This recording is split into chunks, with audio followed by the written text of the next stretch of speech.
Bonjour! Vous voulez apprendre à être plus rapide, plus efficace dans le logiciel Silhouette Studio? Vous êtes au bon endroit. Ici, je vais vous donner mes 10 raccourcis clavier les plus efficaces, les plus performants. En tout cas, ce sont mes coups de cœur, ceux dont je me sers tous les jours lorsque je me sers du logiciel, que ce soit en création de fichiers ou en modification. Et puis, vous allez voir, c'est le top du top. Je vous conseille d'en apprendre un, de bien le maîtriser, d'en apprendre un deuxième, et ainsi, vous allez arriver à 10 raccourcis clavier que vous allez complètement maîtriser et dont vous ne pourrez plus vous passer. Vous verrez que la souris, vous allez la lâcher un petit peu plus parce que la fonction raccourci clavier vous fait vraiment gagner du temps. C'est le truc des pros. Bien sûr, il y en existe plusieurs autres. Il y a dans le logiciel, sous le menu Aide, le manuel d'utilisation. En dernière page de ce manuel, vous pourrez imprimer cette page exclusivement avec tous les raccourcis. Je l'ai regardé. Il en manque quelques-uns parce qu'il y en a d'autres dont je me sers et puis qui ne sont pas dessus. Peut-être que ça n'a pas été mis à jour. Souvent, dans le logiciel, dans le menu, si vous allez dans les différents menus, vous allez avoir des fois les raccourcis clavier qui sont écrits à côté de la fonction. Pas sur tous, mais en tout cas sur plusieurs. Donc, vous pourrez en rajouter vous-même aussi. Moi, je compte vous faire une deuxième vidéo avec une dizaine d'autres raccourcis. Comme ça, vous évoluerez et vous deviendrez un Speedy Gonzalez du Silhouette Studio. Sans plus tarder, je démarre avec le numéro 10 pour arriver au numéro 1 qui est mon chouchou. Pour les utilisateurs de Mac, durant cette petite vidéo, j'utiliserai le mot contrôle pour les fonctions de raccourci clavier. Pour vous, ce sera commande. Il faudra juste que votre cerveau switch à commande quand je dis contrôle. Donc, ne vous inquiétez pas. Je vous le mettrai de toute manière dans mes petits résumés. Sans plus tarder, mon top 10.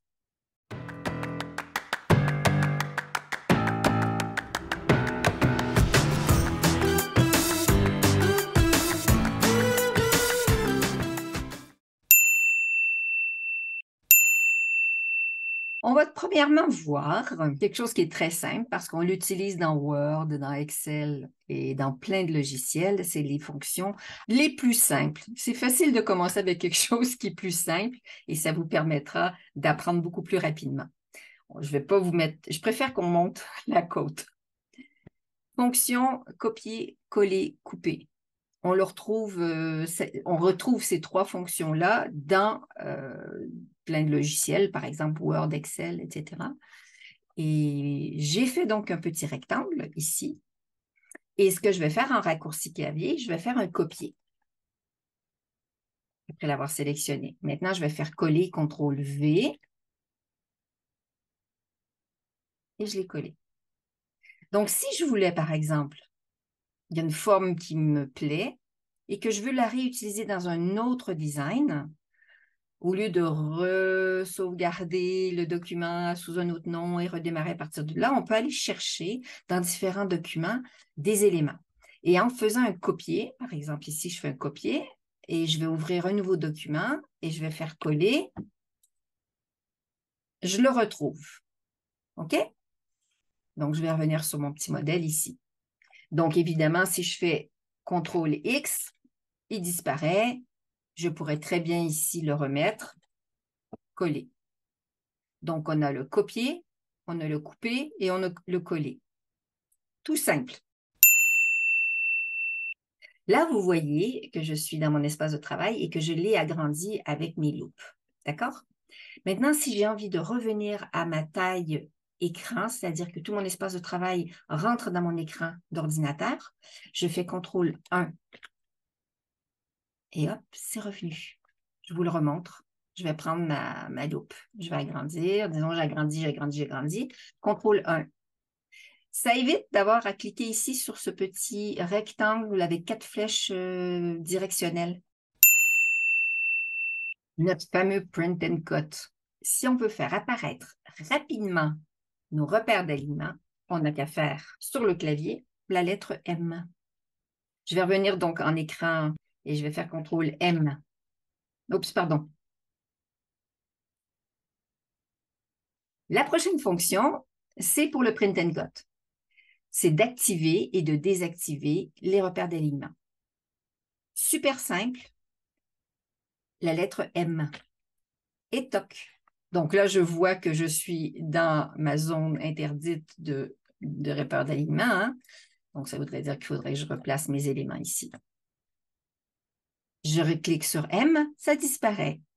M, ça apparaît. M, ça disparaît. Très simple.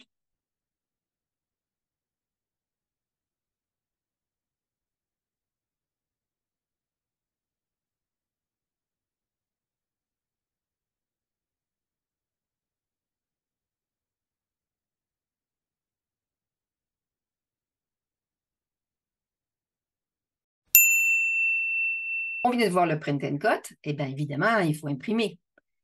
Quoi de plus simple que de simplement faire CTRL-P, comme dans les autres logiciels également, pour envoyer en impression. Et là, vous voyez, j'ai mes repères d'alignement qui sont apparus parce que je les avais sélectionnés juste avant dans le point précédent. Et là, ça veut dire que je peux imprimer. Donc, de base, le logiciel est programmé pour qu'on ait un écran de prévisualisation.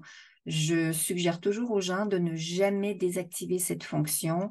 C'est là où on s'aperçoit si on a fait une erreur, c'est-à-dire si on est en dehors du cadre possible d'impression. Et on voit également si on a oublié de mettre une épaisseur à certains traits, et à ce moment-là, il n'y a rien. Là, vous voyez que je n'ai rien sur ma page. C'est simplement parce que mes rectangles ici ont une mesure de 0 que vous voyez ici en haut. D'accord? Donc, si je mets une valeur, si je mets 1, et que maintenant j'envoie en impression, donc CTRL-P, ils apparaissent, ils pourront être imprimés. Une valeur de 0, c'est juste une valeur par rapport à la lame qui va découper. Le logiciel envoie la commande à la machine va découper. Mais au niveau de l'impression, l'imprimante ne sait pas reconnaître une ligne qui est à 0. Il faut qu'elle ait une valeur. Une petite astuce qui est très pratique. Moi, je travaille, j'aime pas avoir la grille. J'aime voir mon travail propre, mais j'active ma grille quand j'en ai besoin. Donc, au lieu d'avoir à aller chercher ici dans le menu mise en page l'activation de la grille ici, je vais simplement cliquer sur G. J'ai ma grille. J'ai pas ma grille. J'ai ma grille, j'ai pas ma grille. Évidemment, les réglages de la grille, de la distribution des petits carrés, etc., vous pouvez toujours les activer ici avec les espacements, tout ça. Voilà, dans le menu mise en page, dans le menu grille. Et quand vous avez déjà tout réglé ça parce que vous aimez travailler d'une certaine manière, c'est votre petit G qui vient. Grille. Combien de fois on se sert du texte? Super pratique. Je tape la lettre T pour texte. Et quand je vais mettre mon curseur, vous voyez, je suis déjà en forme un petit peu de grain de riz bien cuit ou de chromosome. Voilà, je le mets, je clique et là, je peux taper silhouette, par exemple. Et voilà, j'ai mon texte. Donc, là, j'ai programmé pour toujours revenir au curseur. Si je veux retaper encore du texte, je fais T et toc, je repars. Je fais studio. Voilà. Pratique, non? Ce qui nous amène à cette astuce pour la soudure. Le texte que je viens de faire, je vais aller chercher une police d'écriture script. Comme ça, il va y avoir du chevauchement de lettres. On n'oublie pas que, voilà, on n'oublie pas que on ne peut souder que des éléments qui se chevauchent. C'est comme si vous vouliez coller deux morceaux de papier, mais qui ne se touchent pas. Donc, on sait très bien que souder, c'est comme de la colle. Si je mets de la colle, il faut que mes deux morceaux se touchent.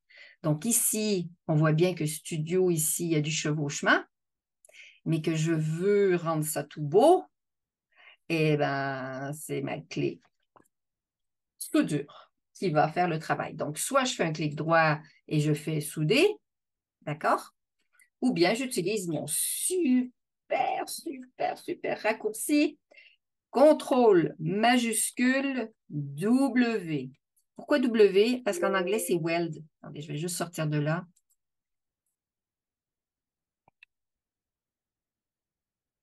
Donc, contrôle majuscule W. Tada! La fonction suivante, maintenant que mon texte a été soudé, il y a 3 morceaux, il y a 3 cadres. J'ai le cadre de Studio sans le point, j'ai le point et j'ai le S qui est séparé parce qu'ils ne se touchaient pas. Donc, j'ai envie de les garder ensemble parce que si je les déplace sur ma feuille, ben, j'aime qu'ils restent groupés. Ce que je vais faire simplement, c'est de les grouper. Donc, CTRL G. Et quand je veux dégrouper, je fais CTRL majuscule G. C'est défaire une bêtise qu'on vient de faire ou quelque chose qu'on n'aime pas. C'est la fonction CTRL Z. CTRL Z, ça veut dire je zappe. Trouvez-vous des petits moyens mnémotechniques pour vous rappeler comment faire? C'est sûr que la fonction souder avec le W, ben, ça vient du mot anglais weld, qui veut dire souder, mais bon, à part de... Il y en a beaucoup que c'est très simple de se rappeler. Et là, la fonction de défaire Z, ben, Zoro, zapper. Et si, par exemple, ici, je décide de faire, allez, je vais créer un tracé composite, et là, je me dis, ah non, c'est pas ça que je voulais faire. CTRL Z, et je reviens à ma fonction initiale où je suis toujours en mode texte. Donc, on voit ici que ma police s'est calibrée, donc je suis toujours en mode texte. Je peux cliquer et je vois, je peux éditer le texte, donc je suis bien en mode texte. Alors que quand je crée mon tracé composite, je ne peux qu'éditer les points parce que je suis passée en mode vectoriel. Alors, si je veux revenir en mode texte, je ne suis pas rendu trop loin, CTRL Z. On peut faire CTRL Z autant de fois, c'est la petite flèche ici en haut, hein? On peut le faire autant de fois qu'on veut, se rendre jusqu'à la nuit des temps. Ce qui fait que ça va nous amener à la prochaine astuce, raccourci clavier.